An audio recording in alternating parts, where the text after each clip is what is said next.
tous derrière les bleus et blancs. Je compte bien évidemment Octobre 2020, un soir de match à Vannes. En Pro D2, le RCV tutoie le haut de tableau. Alors une fois encore, le stade de la Rabine va afficher complet, enfin la jauge autorisée, avec parmi les fidèles Pierre Tarance et sa petite famille. C'est inexplicable, j'aime bien l'ambiance, j'aime bien ce que ça dégage comme valeur et j'ai été élevé dedans. Donc Margot est là, elle vient depuis ces 3 semaines et elle est invaincue. Donc on l'amène à chaque fois. Pierre Tarance, dans les travées à Vannes, on l'avait déjà croisé il y a quasi 10 ans. À l'époque, en championnat dans son vieux stade, le RCV jouait à l'étage en dessous. Les numéros 5 sont derrière eux pour pousser. Avec son accent des Landes et sa science du rugby, il éclairait la lanterne de ses voisins bretons, pas toujours avertis. T'as toujours ton maillot? Il est à la poubelle. J'en veux plus. L'ancien joueur du RC Vannes a mis son maillot à la poubelle le 10 octobre 2010. Carrière de demi d'ouverture commencée chez lui dans les Landes et brisée net par un vilain dimanche d'automne, un vilain plaquage cathédral à domicile contre Limoges. C'est quelqu'un qui me tombe dessus. J'ai eu fracture C4, C5 avec compression de la moelle épinière, donc tétraplégique. Quand il arrive à Carpape, après son accident, Pierre ne peut plus bouger. Pendant 21 mois ici, il va se battre pour retrouver de la mobilité. Il y arrive un peu. À l'époque, il espère encore remarcher.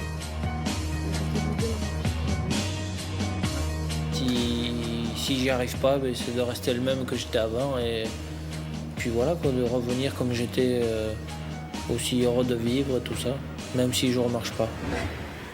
Pierre n'a jamais remarché. L'ex-rugbyman s'est inventé une nouvelle vie, boulot d'analyste vidéo pour des clubs de rugby, ça n'a pas vraiment pris, et désormais une formation d'architecte d'intérieur.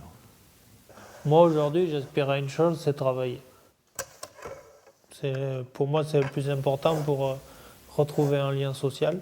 J'ai toujours travaillé en équipe, j'ai toujours fait du rugby, donc un sport d'équipe, et aujourd'hui je me retrouve tout seul, donc c'est ça qui est dur, au-delà de l'handicap. Alors si professionnellement ce n'est pas encore gagné, ça viendra, Pierre a retrouvé en revanche un équilibre avec Marie. Avec le drapeau breton. Marie est kiné, et pour la belle histoire, vous l'avez deviné, c'était l'une des kinés de Carpape, il y a 10 ans. Très bien. Là-bas, comme ses collègues, elle avait tiré Pierre vers le haut avant de l'accompagner aussi fin 2011 en Nouvelle-Zélande, se soigner le moral à la Coupe du Monde. Je l'avais, j'étais à côté. Et puis l'amour a fait le reste. Je le vois. C'est vrai que déjà c'était un extraterrestre dans sa tétraplégie en fait. C'était un fonceur et en même temps calculateur. Il arrivait toutes les semaines. Quel est mon objectif de travail cette semaine, Marie? Voilà, il avait de quoi accrocher. Et puis après, je pense qu'il y a aussi cette petite dose qui fait que quand on rencontre quelqu'un en dehors d'un handicap ou quoi que ce soit, on a un truc qui fait que on s'y accroche et on a envie d'y rester accroché, quoi. Je sais pas comment expliquer autrement. C'est l'amour. C'est ça. Des fois, on m'a dit, oh là là, comment tu fais? Et la seule réponse que je sais dire, mais comment tu fais avec ta femme? On va dire que dans le malheur de l'accident, il y a eu le bonheur. J'ai rencontré Marie, et puis aujourd'hui, on a une petite fille, et on est mariés. Donc on va regarder le verre moitié plein qu'à moitié vide.